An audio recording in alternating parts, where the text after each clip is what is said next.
Hi guys, আজ ছিল সরস্বতী পুজো, Valentine's day, সাথে ইন্টারন্যাশনাল ব্ল্যাক ডে। আর আমার পড়েছিল একটা বিয়েবাড়ির রিসেপশন পার্টি, তো আমি বেরিয়ে পড়েছিলাম।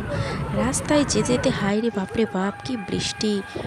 তো বাস থেকে নেমে সোজা উঠে পড়লাম টোটোতে। এবার চারিপাশের এত সুন্দর সবুজ দৃশ্য আর মুরগি দেখতে দেখতে পৌঁছে গেলাম সোজা বিয়েবাড়িতে। তো দেখো, এখানে তোমাদের ডেকোরেশনের কাজ হচ্ছে, দেখতে পাচ্ছ মাঝখানে উঠোন, এত সুন্দর ডেকোরেশনের কাজ চলছে। তারপর তো আমার ভাই শুরু করে দিল আমার সাথে। ওহো, কি হাসি, কিউট! আর এদিকে রেডি হচ্ছে বর, বউয়ের বিছানা, ফুলসজ্জার খাট।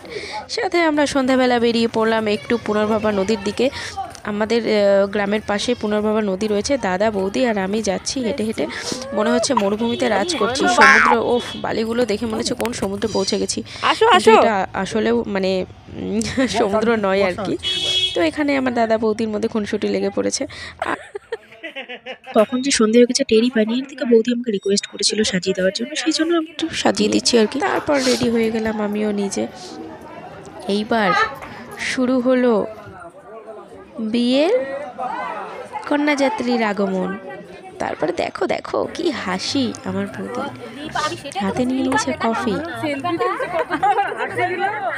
তারপরে ওখান থেকে গিয়ে আমরা একটা ফুচকার দোকানে গেলাম কিছু খাওয়া দাওয়ার পরে। রাত তো এখন বাজে রাত 11টা, আমরা চলে এসেছি খাবার খেতে। খাবার খাওয়া কমপ্লিট হয়ে গেছে। এখানে দেখছি যে বর বউয়ের ফটোশ্যুট চলছে।